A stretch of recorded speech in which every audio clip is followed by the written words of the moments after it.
AITA for telling my coworker to stop using my personal belongings. So, I 28F have been working at this small software company for about 3 years now, and I genuinely love my job. I have great coworkers and the work environment is generally positive. However, there is this one coworker, let's call her Sarah 32F, who has been increasingly crossing boundaries. A bit of background: Sarah joined the company around a year ago, and we were initially friendly. We would have lunch together occasionally and chat about random things. I didn't think much of it, and it seemed like a normal office friendship. However, over time, I noticed that Sarah had started to use my belongings without asking for permission. For example, she would take my stapler, pens, or even my phone charger without asking. At first, I brushed it off as her just being forgetful and not realizing that these were my personal items. I tried to be understanding and not let it bother me. But then,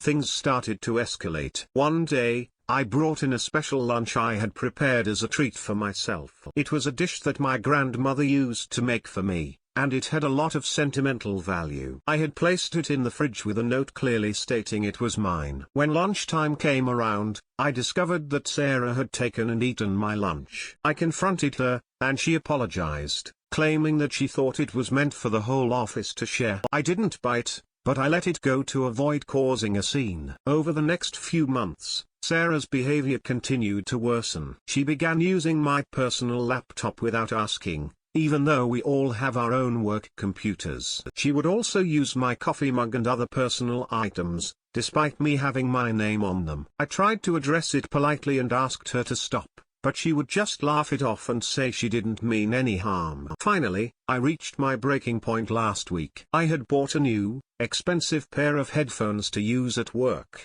and I had left them on my desk overnight. When I arrived the next day, I found Sarah using them at her desk. I was furious and asked her to hand them over immediately. She tried to play it off as a joke, but I had enough. I told her that it was not funny and that she needed to stop using my personal belongings without permission. I said it was disrespectful and a violation of my privacy. The rest of the office heard the commotion and some of my coworkers agreed with me, while others said I was overreacting and should let it go. Sarah hasn't spoken to me since, and the atmosphere has become tense. A few coworkers have even suggested that I owe Sarah an apology for embarrassing her in front of everyone. So, AITA for telling my coworker to stop using my personal belongings.